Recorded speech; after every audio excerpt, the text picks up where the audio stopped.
Hello, Jai Jinendra. My name is Komal Shah, and I'm from Veer Kund Kund Kahan Jain Youth Association. And today's topic is Pandit Budhar Das Ji. Our speaker is Professor Veer Sagar Ji of Delhi. So, without further ado, we shall begin with the talk. Thank you.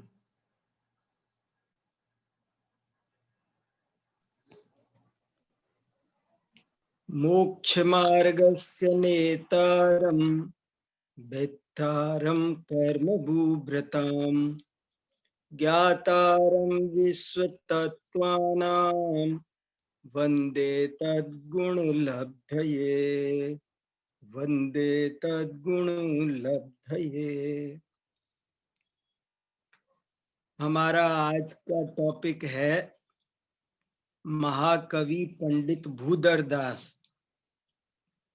पिछली बार हमने महाकवि पंडित बनारसी दास जी के बारे में समझा था और आज हम महाकवि पंडित भूधर दास जी के बारे में समझेंगे। महाकवि पंडित भूधर दास जी भी बनारसी दास जी की ही तरह एक बहुत महान कवि हैं और वे भी आगरा के ही रहने वाले हैं। और आगरा में जो शैली पंडित बनारसी दास जी ने प्रारंभ की थी, शैली का मतलब होता है शास्त्र सभा। पुराने जमाने में शास्त्र सभा को शैली बोलते थे और ये शैलियां, ये शास्त्र सभाएं बनारसी दास जी के प्रभाव से पूरे देश में, खासकर उत्तर भारत में जगह जगह प्रारंभ हुई थी। मैंने बताया था कि सांगानेर, आमेर, सहारनपुर, इंदौर, जगह जगह ये शैलियां प्रारंभ हुई थी। उन्हीं में से वो बनारसी दास जी की वो शैलियां जो चलती थी उनको बनारसी शैलियां कहते थे, अध्यात्म शैली भी कहते थे। आगरा में ये बहुत इनका केंद्र था। आगरा राजधानी होती थी उस जमाने में, जैसे आजकल भारत की राजधानी दिल्ली है, इस तरह कभी भारत की राजधानी आगरा होती थी और आगरा में बहुत काम मिल जाता था। कोई भी बेरोजगार व्यक्ति आजीविका के लिए आगरा चला जाए तो उसको आसानी से आजीविका मिल जाती थी। कला, साहित्य, संस्कृति सब आगरा में बहुत बड़े थे, बहुत समृद्ध थे। और आगरा अध्यात्म विद्या का केंद्र भी बनारसी दास जी की वजह से बन गया था।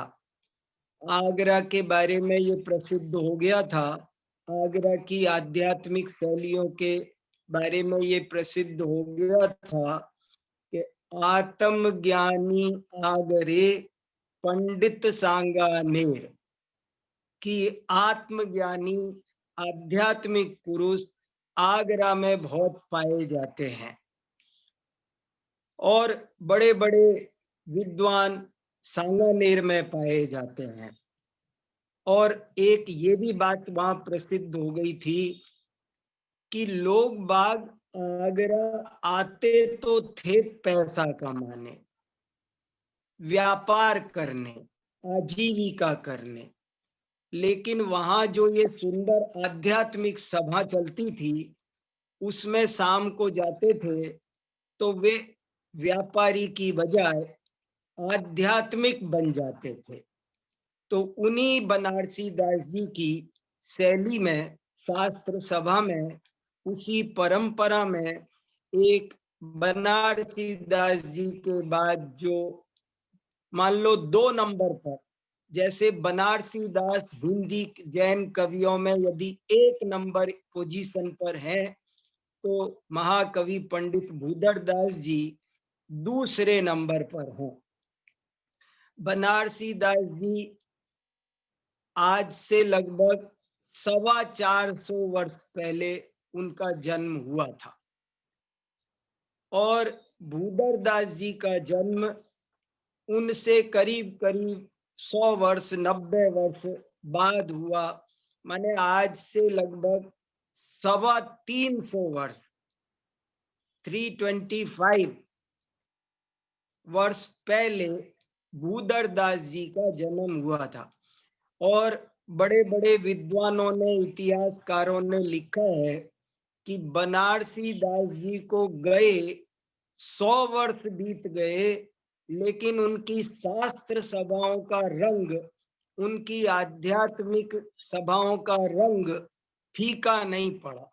वो सभाएं अभी भी दिन दूनी रात चौगनी रौनक के साथ में बहुत अच्छी तरह चल रही थी और उसी शैली में नए नए मुमुक्षु, आध्यात्मिक साधक, आत्मार्थी जीव तैयार हो रहे थे।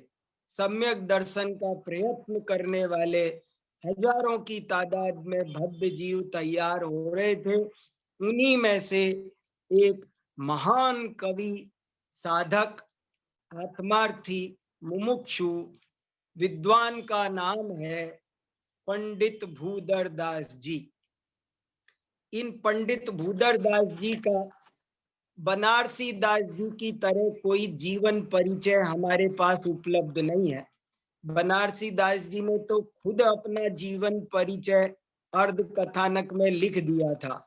ऐसा भूदर दास जी ने अपना कोई जीवन परिचय नहीं लिखा है। उन्होंने अपने बारे में कहीं भी कुछ भी नहीं लिखा है और हम आपको क्लियर कट ये नहीं बता सकते कि जैसे बनारसी दास का हमने बताया कि वो माघ कृष्णा एकादशी को उनका जन्म हुआ, ऐसे हम भूदर दास जी का कब जन्म हुआ, कब देहांत हुआ, कौन उनके माता पिता का नाम, बनारसी दास के बारे में हमने आपको सब बताया कि वे किस गांव में पैदा हुए, उनके भाई बहन बेटे पत्नी, माँ बाप दादा, सारा इतिहास हमने आपको बताया क्योंकि वे खुद लिख गए थे, अर्ध कथानक में हमको मिल गया। लेकिन भूदर दास जी का ऐसा कोई परिचय मैं आपको नहीं बता सकता क्योंकि वो उपलब्ध ही नहीं है। लेकिन फिर भी भूदर दास जी ने 3 किताबें खास लिखी है। एक किताब तो ये है जैन शतक। ये एक बहुत इंपॉर्टेंट किताब है। मैंने आपको अभी ग्रुप में इसकी सॉफ्ट कॉपी भेजी है। आप एक दफे इस किताब को जरूर पढ़िए। मुझे विश्वास है कि जब आप इस किताब को पढ़ना प्रारंभ करेंगे तो पूरी किए बिना नहीं छोड़ेंगे। बहुत सुंदर किताब है जैन शतक। इसका दूसरा नाम भूदर शतक भी है। शतक इसलिए नाम है क्योंकि शतक माने सेंचुरी। इसमें कुल मिलाकर के 107 छंद हैं, 100 छंद के आसपास हैं, इसलिए इसका नाम जैन शतक है। दूसरी किताब भी मैंने आपको उसकी पीडीएफ भेजी है। वो किताब है पार्श पुराण। पार्श्वनाथ भगवान का एक बहुत ही बढ़िया महाकाव्य। आप ये समझ लो पूरे हिंदी जैन साहित्य में, हिंदी साहित्य में आपको पार्श पुराण जैसा सरस महाकाव्य दूसरा मिलेगा ही नहीं। जो कादम्बरी के बारे में बात कही जाती है बाणभट्ट की कादम्बरी में कि कादम्बरी पढ़ने बैठो तो भोजन करना भूल जाए, बस वो महापुराण ऐसा ही है, पार्थ पुराण ऐसा ही है कि अगर वो पार्थ पुराण आप पढ़ने बैठेंगे तो आपको भोजन के लिए कोई बुलाता रहेगा, आप भोजन करने नहीं उठेंगे।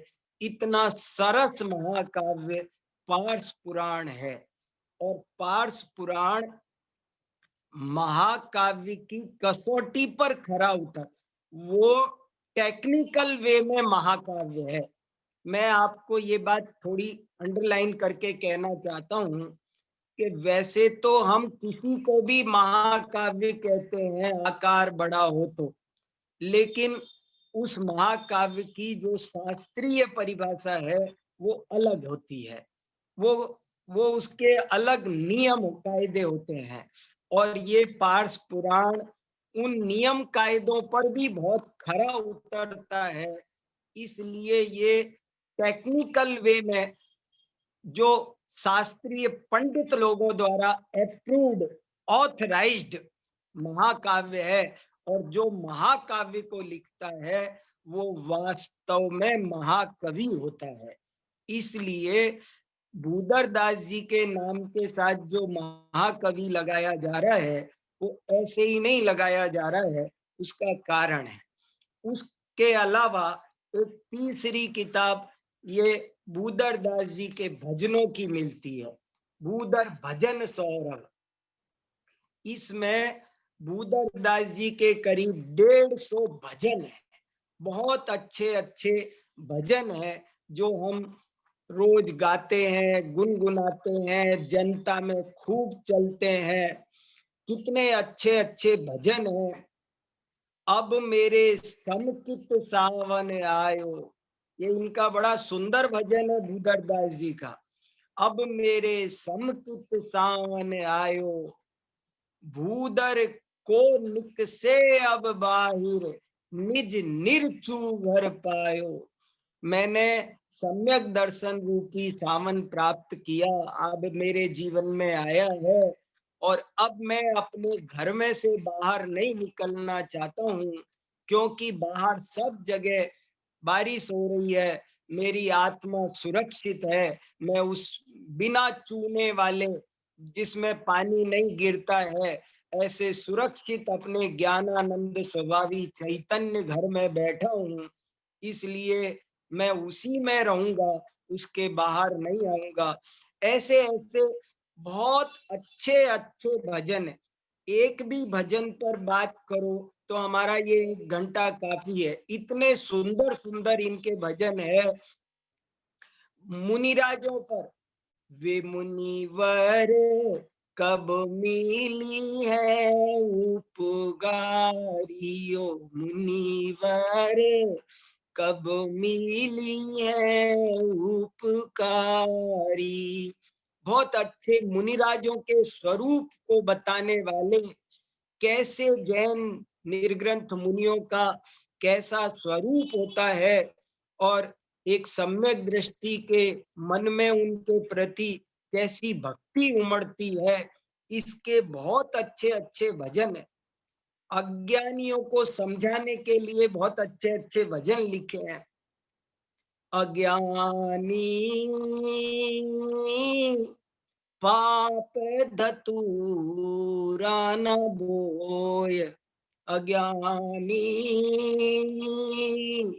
पाप धतूरा न बोय, फल चाखन की बार भरे दृग, मरिए मूरख रोए, अज्ञानी पाप धतूरा न भोए। अरे अज्ञानी, तू पाप रूपी धतूरे का वृक्ष मत बो। आज तो बोरा है, लेकिन कल जब इसके फल लगेंगे तो तेरी आंखों में से आंसू आएंगे, रोएगा बुरी तरह। इसलिए पाप मत करो। पापों, भूधर दास की रचनाओं में ज्ञान और वैराग्य की जो गंगा बहती है वो अद्भुत है। भूधर दास जी को पढ़ना समझना जरूरी है। तो ये 3 रचनाएं उनकी मिलती है, एक जैन शतक, दूसरी पार्स पुराण, और तीसरी उनके भजनों का संग्रह, जिसका दूसरा नाम भूधर विलास भी है, भूधर विलास। ये 3 किताबें उनकी मिलती है। इन 3 किताबों के आधार पर हम उनके टाइम का अंदाजा लगाते हैं। कैसे अंदाजा लगाते हैं कि जैसे ये जो जैन शतक है, इस जैन शतक के अंत में वो भूदरदास जी ने एक छंद लिखा है। आपको मैं वो जरा सा 2 मिनट में सुनाता हूँ। आगरे में बाल बुद्धि भूदर खंडेल वाले, बालक के ख्याल सो कवित करे जाने हैं। ऐसे ही कहत भयो जय सिंह सवाई सुबह, हाकिम गुलाब चंद रहती ही ठाने है कि मैं आगरे में रहता हूँ, बाल बुद्धि हूँ। देखो अपने बारे में क्या लिख रहे हैं, मैं आगरे में रहता हूँ, बाल बुद्धि हूँ और मेरा नाम भूदर खंडेलवाल है। ये खंडेलवाल जाति के नर रत्न है। और जैसे कोई बच्चा पेंटिंग करता है, ऐसे मैं कविता करता रहता हूँ। और मेरी इस कविता को सुनकर मेरे कुछ मित्र बहुत प्रसन्न होते हैं और उन्होंने मुझको बार बार कि तुम अपनी कविताओं का संग्रह करो, मेरे पीछे पड़ गए। जयपुर से सवाई जयसिंह जी के मिलने वाले भी आ गए और उन्होंने भी कहा कि आप इन कविताओं का संग्रह करो। तो मैंने ये जैन शतक संग्रह कर दिया है और आज 17 से 81 को पख तमलीन तिथि 13 रविवार को शतक संपूर्ण की। आज विक्रम संवत 1781 पोष कृष्णा त्रयोदशी के दिन मैं ये जैन शतक पूरा करता हूँ। ये उन्होंने इस किताब के अंत में लिखा है। इससे विद्वानों ने, इतिहासकारों ने ये अनुमान लगाया है कि भूदरदास जी का क्या समय होना चाहिए। ऐसे सभी रचनाओं के आधार पर जो विद्वानों ने अनुमान लगाया है, वो अनुमान ऐसा है कि मानो करीब करीब ये, अगर हम ईस्वी सन से लगा लें, हमको समझ में आ जाए, तो आप ऐसा समझ लो सन 1700 में भूदरदास जी का जन्म सिद्ध होता है और करीब 1760-62 में उनका निधन सिद्ध होता है।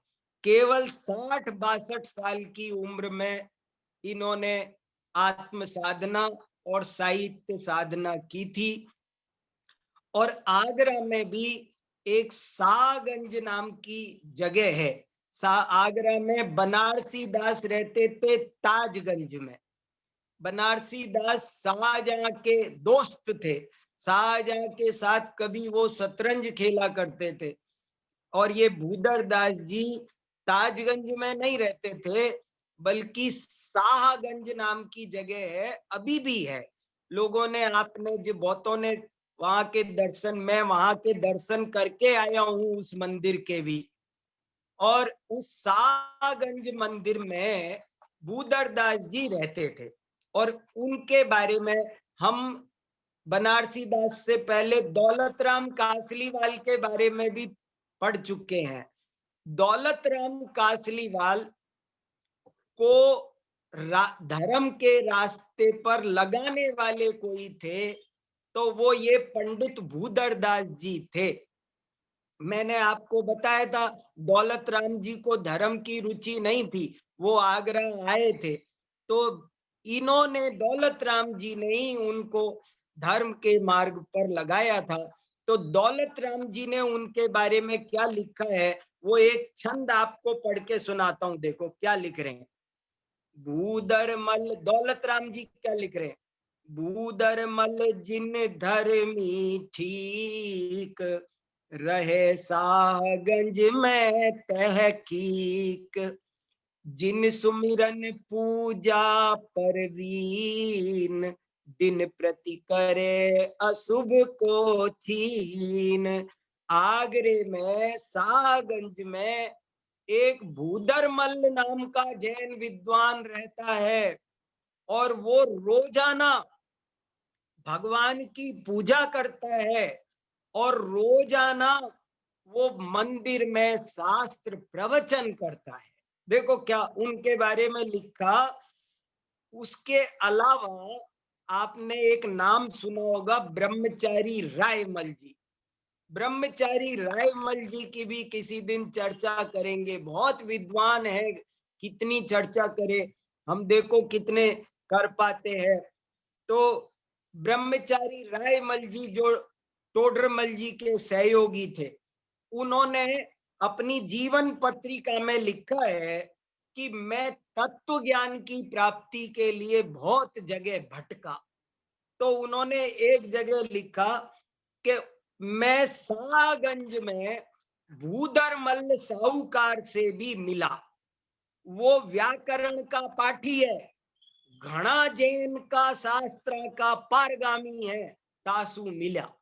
देखो क्या लिखा, भूधरमल सागंज के चैत्यालय विषय व्याकरण का पाठी और घना जैन शास्त्र का पारगामी, बहुत सारे शास्त्रों के पारगामी भूधरदास जी।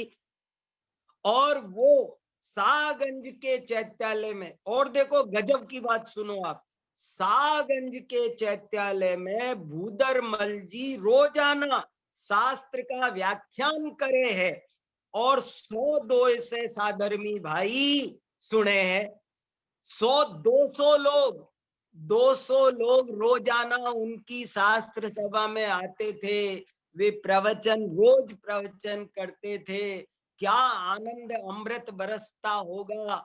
और उन्होंने ही दौलत राम जी, और वे बहुत भाषाओं के जानकार, प्राकृत, संस्कृत, उर्दू, गुजराती, उनके जैन शतक में उर्दू में कवि भजन लिखा हुआ है, एक गुजराती में लिखा हो, गुजराती में वे कविता करने में समर्थ थे उस जमाने में। सोचो तो सही, अनेक भाषाओं के जानकार थे। और चैन सुखदास जी ने लिखा है कि पंडित बनारसी दास के बाद यदि कोई चमकता सितारा हमको हिंदी साहित्य में दिखाई देता है तो वो भूधरदास जी है। मैंने भूधरदास जी के बारे में कुछ संस्मरण इसमें अंत में लिखे हैं सब, आप देखेंगे तो इस किताब में। ये किताब का अनुवाद मैंने आज से करीब 30 साल पहले किया है। 30 साल पहले ये किताब छप गई थी, इसका अनुवाद किया था। मैं इसका बहुत दीवाना हूं और मुझे ये याद है, सारे के सारे छंद मुझे कंठस्थ याद है। और ये इतनी बढ़िया चीज है। फिर बाद में मेरे एक मित्र ने इन भूधरदास जी पर ये पीएचडी भी की है, महाकवि भूधरदास पर। ये मेरे एक मित्र है नरेंद्र कुमार जी, विद्वान, बहुत अच्छे प्रवचनकार, उन्होंने ये पीएचडी की है भूधरदास जी पर। बहुत बढ़िया पीएचडी का थीसिस है। तो इसको भी मैंने सब आपके लिए आज फिर पढ़ा कि कोई और उनके बारे में जानकारी मिल जाए तो आपको बताऊं। मेरा कहने का मतलब यह है कि भूधरदास जी का परिचय हमको जो कुछ मिलता है वो इतना ही मिलता है।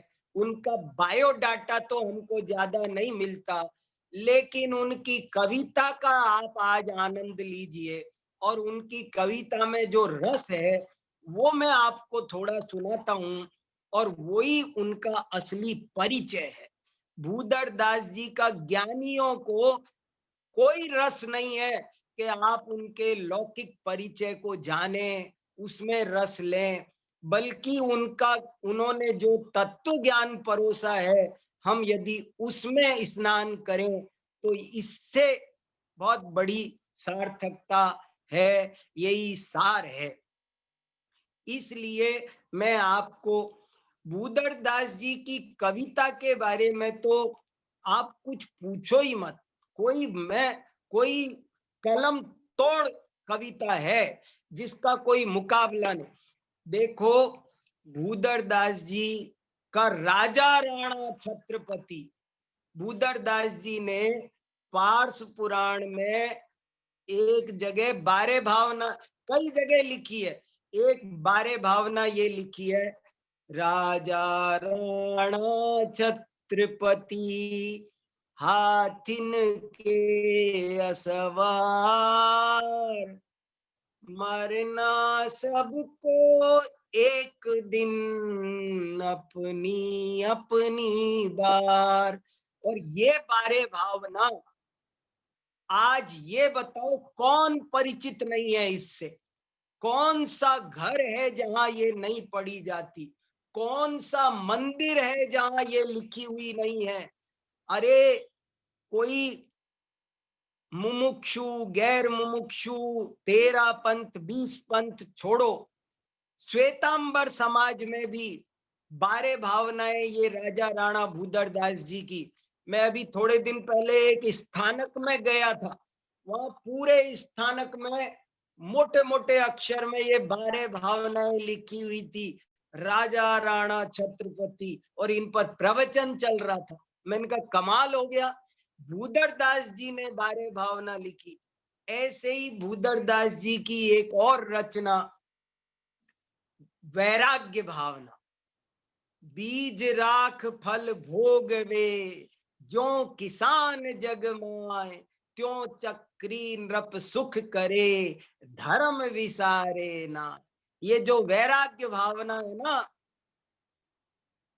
जो संसार विषय सुख होता, तीर्थंकर क्यों त्यागे, वज्र नाभि की वैराग्य भावना है ना, घोड़े 18 ये घोड़े छोड़े 84 लख हाथी, इत्यादि संपत्ति बहुत तेरी, जीर्ण तृण सब त्यागी, परिग्रह पोट उतार सब, लीनो चारित पंथ, निज स्वभाव में फिर वहे, वज्र नाभि निर्ग्रंथ।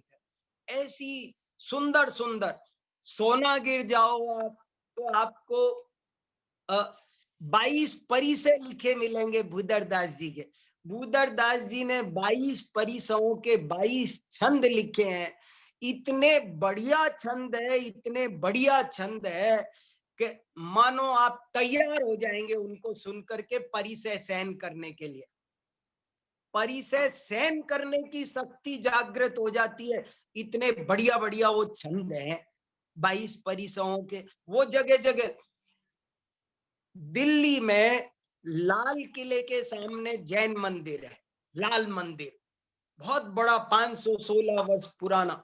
उस मंदिर में आज भी 300 साल से लिखे हुए हैं, और आज भी वहां पर जैन शतक के छंद लिखे हुए हैं। माने कहने का मेरा मतलब यह है, 7 समंदर तक पार तक पहुंचने की, जन जन के कंठ में बसने की क्षमता किसी में है तो वो भूदरदास की कविता में है। और वो भूदरदास की कविता जैन शतक, पार्स पुराण और बहुत सुंदर सुंदर भजन, चरखा चलता नाही, चरखा हुआ पुराना, क्या भजन है। कई गायक हैं, मैं गा नहीं सकता, क्या करूं, आपको अच्छे से सुनाने का मन करता है पर मैं गा नहीं सकता। कोई गायक होता तो आपको इन भजनों में बहुत और आनंद आ जाता कि देखो कितने अच्छे अच्छे भजन। हमने इन भजनों को अच्छे अच्छे कलाकारों से गवाया है, इनकी रिकॉर्डिंग अवेलेबल है, आप इनकी रिकॉर्डिंग सुन सकते हैं। और इन भजनों को हमने आकाशवाणी से प्रसारित किया है। रोज आकाशवाणी पर एक जैन भजन डेली प्रसारित होता था। तो इस तरह बहुत काम करने की जरूरत है, इनको समझने की, समझाने की, दुनिया को बताने की, हमारा ये साहित्य जन जन तक पहुंचाने की बहुत जरूरत है।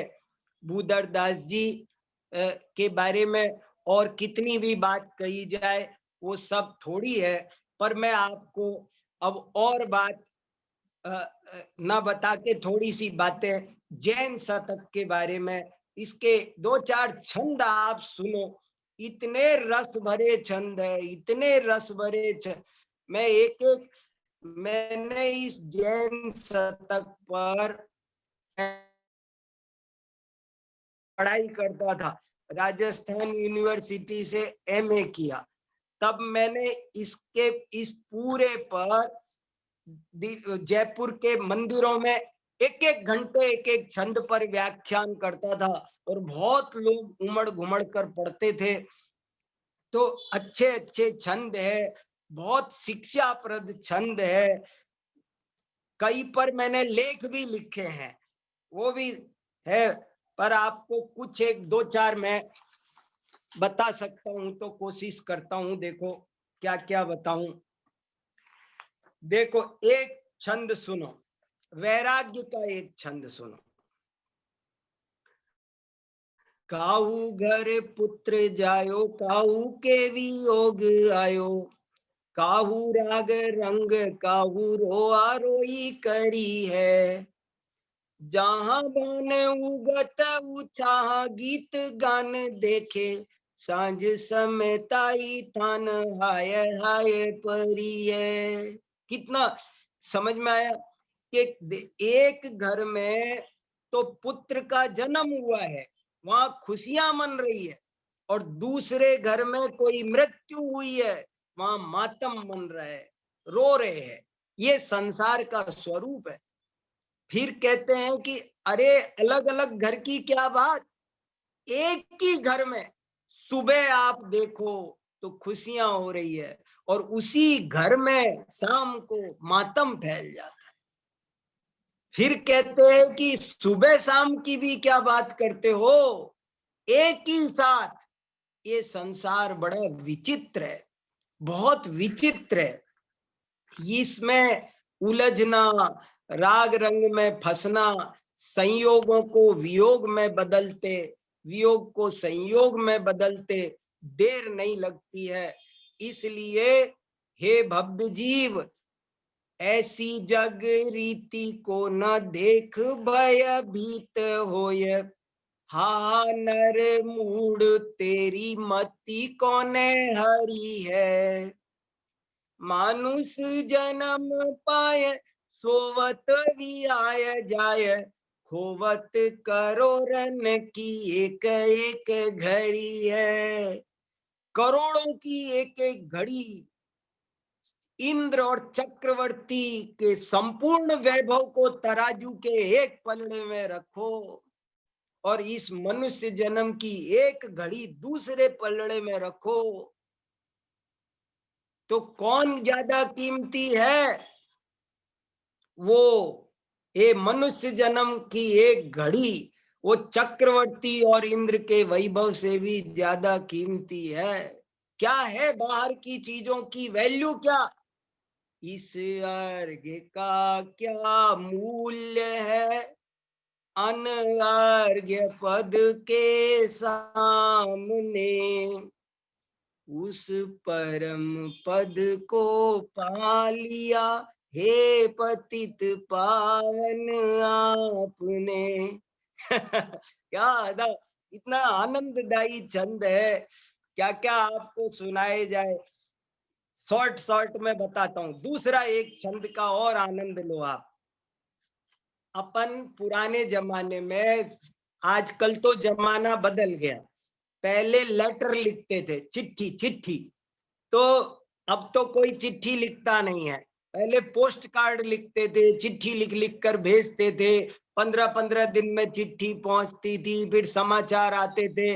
तो चिट्ठी कैसे लिखते थे कि हाँ अत्र कुशलम तत्रास्तु, हम यहाँ कुशल हैं और आशा है कि आप भी कुशल होंगे। तो ऐसा लगता है भूदर दास जी ने भी किसी को चिट्ठी लिखी होगी कि मैं यहाँ कुशल हूं, आशा है आप भी कुशल होंगे, कोई बात आई होगी। तो उनने सोचा ये मैंने क्या लिखा कि यहाँ सब कुशल है, कुशल का मतलब क्या होता है? वो कुशल देखो भूदर, मैंने कुशल शब्द पर लेख लिखा है। कुशल शब्द का बहुत अच्छा अर्थ है, आध्यात्मिक शब्द है ये। तो भूदर दास जी फिर लिखते हैं, जोई दिन कटे सोई आयु में अवस घटे, बूंद बूंद बीते जैसे अंजुलि को जल है, देह नित छीन होत, नैन तेजहीन होत, जोवन मलिन होत, छीन होत बल है। आवे जरा नेरी तके अंतक अहेरी आवे, पर भो नजीक जात नर भो निफल है। मिल के मिलापी जन पूछत कुशल मेरी, ऐसी दशा माही मित्र काहे की कुशल है।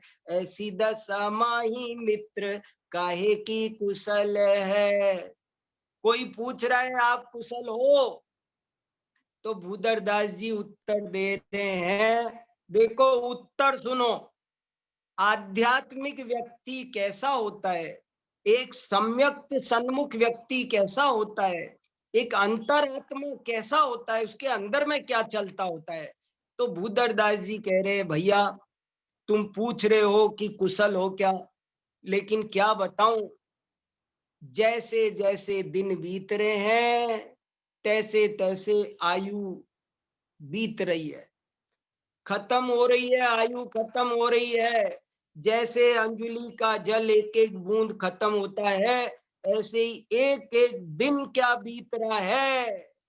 ये मनुष्य भव की दुर्लभ आयु वो समाप्त होती चली जा रही है। जैसे जैसे दिन बीत रहे हैं ऐसे ऐसे आंखों की रोशनी कम हो रही है, ऐसे ऐसे शरीर कमजोर हो रहा है, सारी मृत्यु दिन पर दिन पास आती जा रही है।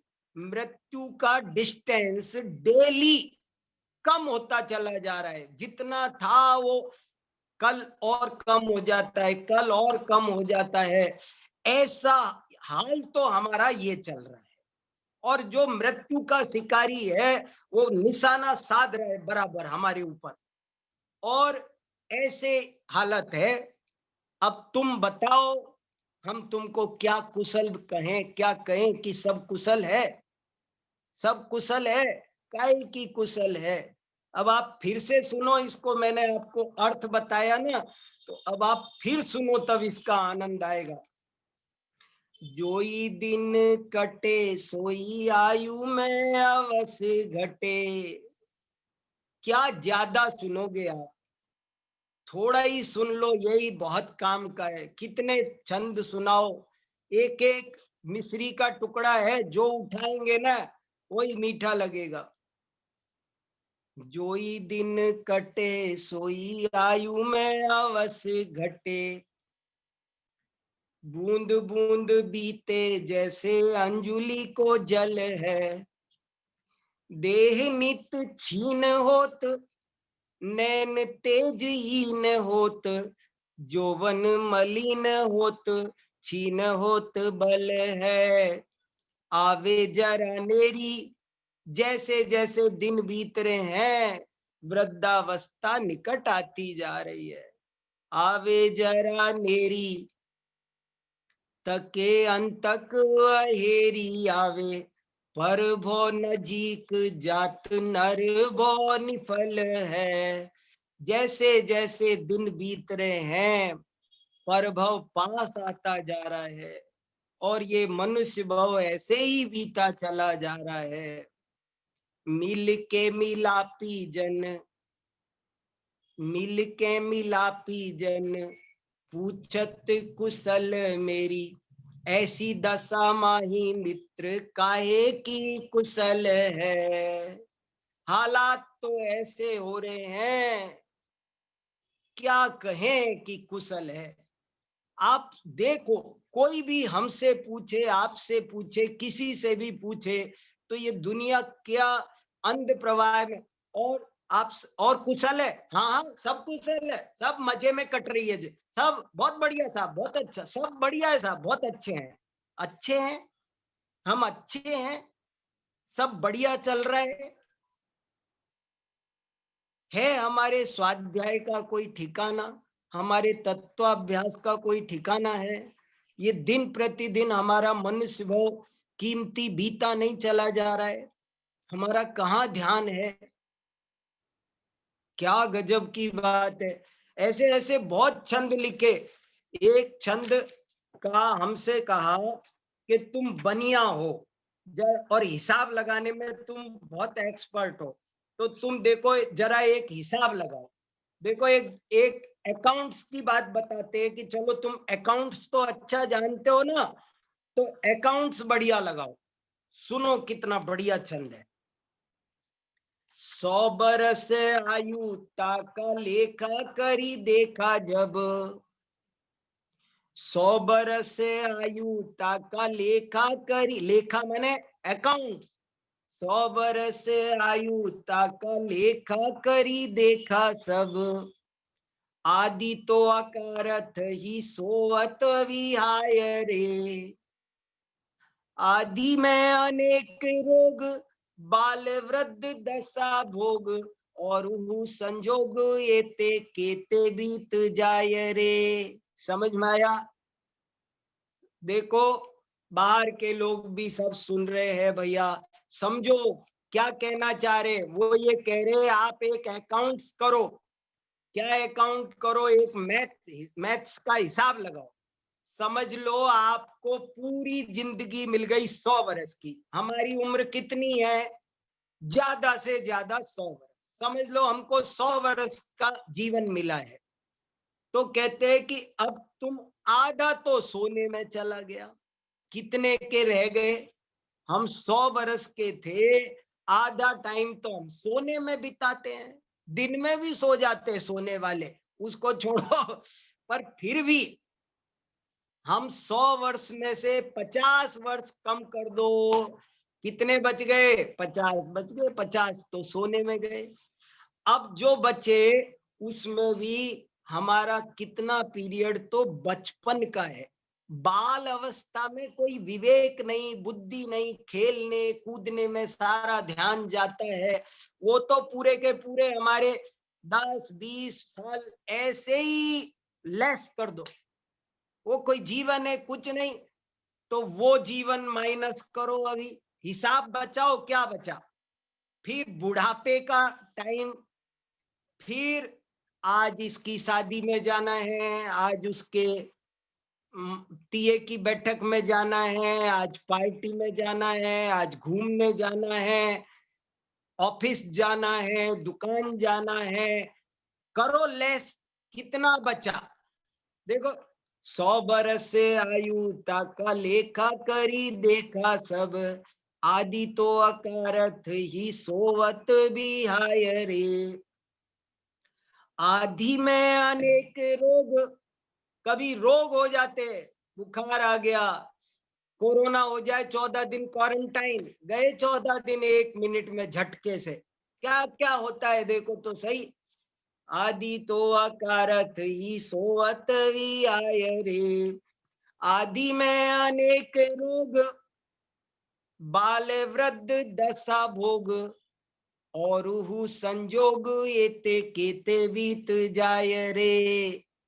एक इवनिंग दोस्त आगे के बैठ जाते हैं, एक इवनिंग हम दोस्त के घर जाके बैठ जाते हैं। हम कहां कहां समय हमारा खत्म कर रहे हैं। आप लगाओ तो सही, आपको 100 वर्ष का भी जीवन मिल जाए तो क्या मिला? कितना मिला? लगाओ तो सही, हिसाब तो लगाओ। 100 बरस आयु, 100 बरस आयु ताका लेखा करी देखा सब, आदि तो अकारथ ही सोवत भी आय रे, आदि में अनेक रोग बाल वृद्ध दशा भोग, और संजोग एते केते बीत जाय रे, बाकी अब कहा रही ताही तू विचार सही, बाकी अब कहा रही ताही तू विचार सही, कारज की बात यही नीके मन लाय रे, खातिर में आवे तो खलासी कर, इतने में भावे फंसी फंद बीच दिनों समझाय रे। क्या कह रहे हैं भैया? अगर तेरी मर्जी हो समझना है तो समझ ले। ये बिजली की चमक जितना मनुष्य भाव है, अगर धागा पोना है तो पोले, और नहीं तो तुझे संसार में परिभ्रमण करना हो तो कर भाई, तेरी मर्जी, जो तुझे करना हो कर, क्या तुझे मिलेगा सोचो तो सही। ऐसे वैराग्य से भरपूर छंद है, ऐसे गजब गजब के 100 छंद है कि मैं आपको एक एक कितने सुनाऊं, कोई अंत ही नहीं। देखो, और एक सुनाता हूं, हमारे पास 5-7 मिनट और है ना, एक और सुनाता हूं, देखो। जीवन अलप, देखो आत्मानुभूति, कितनी बढ़िया छंद है, गजब का छंद है। वो कह रहे सारी जीववाणी का सार क्या है, जीवन अलप आयु, बहुत गजब का छंद है। आप इसमें, मैंने आपको किताब भेजी है, किताब में 91 नंबर का छंद मैं पढ़ रहा हूं, आप उसको शांति से पढ़ना, तसल्ली से। मैं तो 5 मिनट में सुना दूंगा, लेकिन आपको 5 घंटे में पढ़ना है उसे। जीवन अलप आयु, बुद्धि बलहीनता में, आगम अगाध सिंधु कैसे ताई डाक है। द्वादशांग मूल एक अनुभव पूर्व कला, भव दाग हरि घन सार की सलाक है। यह एक सीख लीजिए, यही को अभ्यास कीजिए, या को रस पीजे, ऐसो वीर जिन वाक है। इतनो ही सार यही आत्म को हितकार, यही लो मदार और आगे ढूक ढाक है। क्या अर्थ हुआ इसका? वो कहते हैं जीवन थोड़ा सा है और बुद्धि बल आयु सब हमारे कम है, भी कम है, और शास्त्र बहुत है। क्या करो, इतना आगम अपरंपार है, कितनी किताबें हैं। आप जानते जैन की आज की तारीख अवेलेबल है, मैंने गिनी है, कम से कम 10 लाख किताबें आज उपलब्ध है, जैन किताबें आज 10 लाख उपलब्ध है।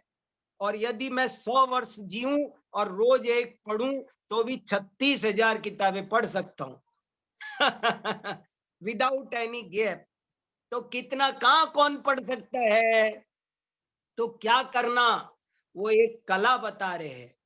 जीवन अलप आयु बुद्धि बलहीनता में, आगम अगाध सिंधु कैसे ताही डाक है।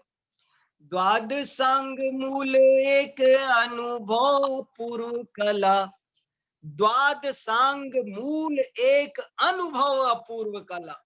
आत्मानुभूति वो सारे द्वादशांग का मूल है, और वही संसार का नाश करने वाली है। आत्मानुभूति जरूरी है, बाकी सब मजबूरी है। यही धर्म है। एक घड़ी आधी घड़ी, आधी से भी आधी, जो आत्म अनुभव करो कटे कोटि अपराध। आत्मानुभूति करने से असंख्यात कर्मों की निर्जरा होती है, भव का अंत आता है। तो वो कह रहे द्वादशांग का मूल एक आत्मानुभूति है। और उसके बारे में क्या लिखा, यही एक सीख लीजिए, यही को अभ्यास कीजिए, या को रस पीजे, ऐसो वीर जिन वाक है। 24 तीर्थंकरों की वाणी का ये सार है कि एक आत्मा हमको, देखो धर्म की बहुत क्रिया है, कोई पूजा उपवास माला विधान, पर सबका फल एक है, आत्मानुभूति। आत्मानुभूति करो। आत्मा उपवास कब सफल होगा? जब आत्मानुभूति होगी। जब तीर्थ यात्रा कब सफल है? जब आत्मानुभूति होगी। पूजा कब सफल है? जब आत्मानुभूति। सब धर्म क्रियाओं का रिजल्ट एक है, होना चाहिए, उनका पर्पज एक ही है, और वो है आत्मानुभूति। और भूधर दास जी कह रहे हैं उन्हीं उस आत्मानुभूति को ही सीखो। जीवन में वही एक सीखने लायक है, वही एक अभ्यास करने लायक है, उसी का रस पीने लायक है। यही अनंत तीर्थंकरों का संदेश है। इधर उधर मत उलझो। ऐसे बहुत बढ़िया बड़ी छंद जो गार लिखे, रंग में को उलझे, उनको जोड़ का क्या हो, तुम भव समुद्र में डूबेंगे। लोग श्रृंगार रस लिखकर कविता का समझते हैं, तो बहुत शायद 2 मिनट में उसका सिर्फ अर्थ बताता हूं आपको, कितना बढ़िया छंद है। ये लिखा कि ये दुनिया राग के उदय में, काम भाव में वैसे ही अंधी हो रही है। बिना सिखाए ही सब विषय भोगों की बात बच्चा बच्चा अपने आप सीख जाता है।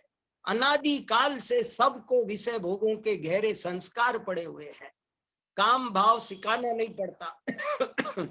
और फिर भी कोई उस पर कविता लिखे, विषय भोग सिखाने के लिए कविता लिखे, साहित्य लिखे, तो बोले वो ऐसे हैं कि अंधे की आंख में धूल झोंक रहे हैं। राग उदय जग अंध भयो, सहज सब लोगन लाज गाई। सीख बिना नर सीख रहे, विषनादिक सेवन की सुगंधाई।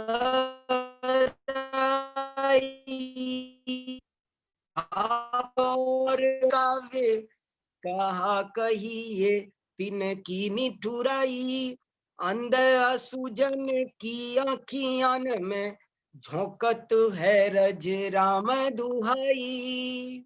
अंधे अज्ञानी प्राणी, जिनको पहले ही कोई ज्ञान नहीं है, उनको और राग द्वेष का जो पोषण करे, वे शास्त्र नहीं है, शस्त्र है, शस्त्र। गजब की बात है। तो भूधर दास जी के बारे में क्या बताऊं, ये ऐसे ऐसे महाकवि, ऐसे ऐसे ज्ञानी वैरागी कवि हुए, इसलिए हमारी ये जिनवाणी बच गईया। इनके अनंत उपकार है। आचार्य मुनि महाराज की परंपरा तो बंद हो गई, और ये विद्वान नहीं होते तो कौन हमारे तत्व को संभालता। जिन शासन का झंडा संभालने का काम जब मुगल काल आया, सारे पूरे में शिक्षा खत्म, मंदिर तहस नहस, पढ़ाई लिखाई खत्म, तब भी इन लोगों ने सब प्राकृत संस्कृत के ग्रंथों की गाथाओं को, श्लोकों को बहुत अच्छी तरह इन्होंने उस जमाने की भाषा में, उस जमाने के छंदों में, मीठे मीठे छंदों में, जिनको आज भी कोई, अब देखो ना, आप लोग बाहर से सुन रहे हो, कोई अफ्रीका सुन रहा है, कोई लंदन सुन रहा है, कोई अमेरिका सुन रहा है, फिर भी आप सब इन भजनों को गाते। राजा राणा छत्रपति कौन नहीं गाता? धन कन कंचन राज सुख, क्या लिखा। पूर्ण चंद गोदिका जी का जीवन बदल दिया इस दोहे ने, इस एक दोहे ने, जिन्होंने टोडरमल स्मारक बनाया, पूर्ण चंद जी गोदिका, एक दोहे ने उनका जीवन बदल दिया। धन कन कंचन राज सुख, सब ही सुलभ कर जान। दुर्लभ है संसार में एक जथारथ ज्ञान। क्या गजब गजब के ऐसे गीत है, संगीत है, ये मधुर अमृत है। इनकी महिमा मैं क्या 50 विद्वान मिलकर भी नहीं कह सकते, 100 विद्वान मिलकर भी आपको भूधर दास जी की महिमा नहीं समझा सकते। आपको हमको पढ़ना है, आत्मा का अनुभव करना है, आत्मानुभूति करेंगे तो ही हमको इन सब को पढ़ना समझना सफल सार्थक कहलाएगा। हम सब आत्मानुभूति करें भूधर दास जी को समझकर। मैं इसी मंगल भावना के साथ अपनी वाणी को आज यहीं विराम देता हूँ। जय जिनेन्द्र।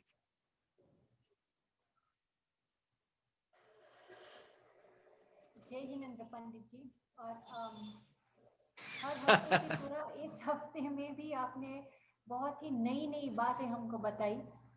हर हफ्ते हम एक जैन हीरो लेते हैं, लेकिन हमारे लिए तो ये प्रोफेसर वीर सागर जी भी एक जैन हीरो ही है, जो हमें इतनी सारी बातें बताते हैं और एकदम भावपूर्वक बताते हैं, और उनको एकदम दिल से भावना है कि युवा पीढ़ी ये सब जाने और हमारा जैन धर्म का झंडा ऊपर रहे। तो इसके लिए भी आपको खूब खूब आभार। संजय शास्त्री जी पंडित जी को भी बहुत बहुत आभार, और विनीत भैया को भी बहुत आभार, जो बाकी सारी चीज़ें जो बैक स्टेज होता है उनको एकदम अच्छी तरीके से संभालता है। तो अब हम मिलेंगे अगले हफ्ते एक और जैन हीरो के साथ, और ये हमारे जैन हीरो प्रोफेसर वीर सागर जी के साथ मिलेंगे हम लोग। और अभी हम 5 मिनट की एक हम please everybody do stay tuned in. हमारे जिन मंदिर को 40 वर्ष हुए हैं इस साल, और हमें ये बहुत ही गर्व है कि पूज्य गुरुदेव जी हमारे मंदिर में आए थे और ओपनिंग सेरेमनी की थी। हम लोगों ने सिर्फ 5 मिनट की एक छोटी सी वीडियो बनाई है, तो आप सब कहीं पे मत जाइएगा और हमारी ये एक छोटी सी वीडियो देखिएगा, और कुछ कमेंट भी आप लिखिएगा हमारे वेबसाइट, हमारे यूट्यूब पे जाके, और हमें अच्छा लगेगा अगर आप इसको लाइक करेंगे, तो ये हमें भी अच्छी प्रेरणा मिलेगी। ठीक है विनीत भैया, you can play the video.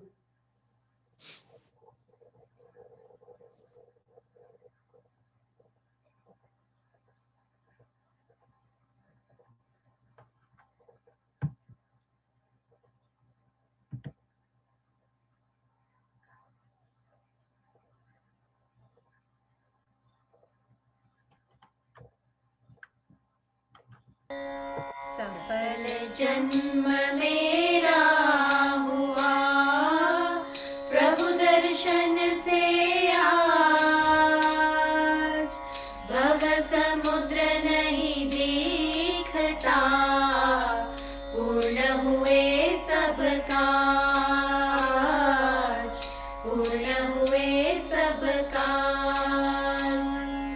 दूर निवार सब कर्म मोहादिक परिणाम, स्वयं दूर मुझसे हुए, देखत तुम्हें ललाम, देखत तुम्हें ललाम। संवर कर्मों का हुआ, शांत हुए ग्रह जाग, हुआ सुखी संपन्न में, नहीं आए ममकार, नहीं आए ममकार। भव कारण मिथ्यात्व का, नाशक ज्ञान सुभानु, उदित हुआ मुझ में प्रभो, दिखे आप समान, दिखे आप समान। मेरा आत्म स्वरूप जो ज्ञान सुखों की खान, आज हुआ प्रत्यक्ष दर्शन से भगवान,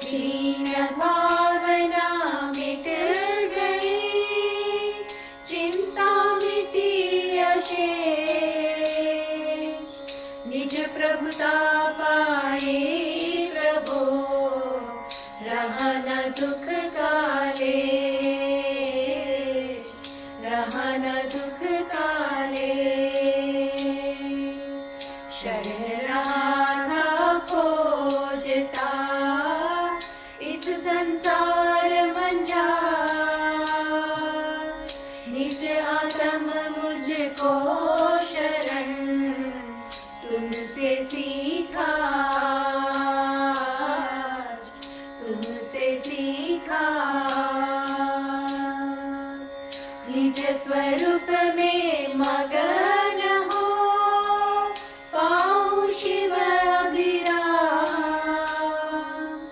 इसी है तू में आपको करता कोटि प्रणाम, करता कोटि प्रणाम। मैं वंदो जिन राज को धरुर समता भाव, तन धन जन जग जाल से धरि विरागता भाव, धरि विरागता भाव। यही भावना है प्रभु मेरी परिणति माही, राग द्वेष की कल्पना किंचित उपजे नाही, किंचित उपजे नाही, किंचित उपजे। Thank you everybody for staying till the end. और हम मिलेंगे अब अगले हफ्ते एक और जैन हीरो के साथ। जय जिनेंद्र, शुभ रात्रि।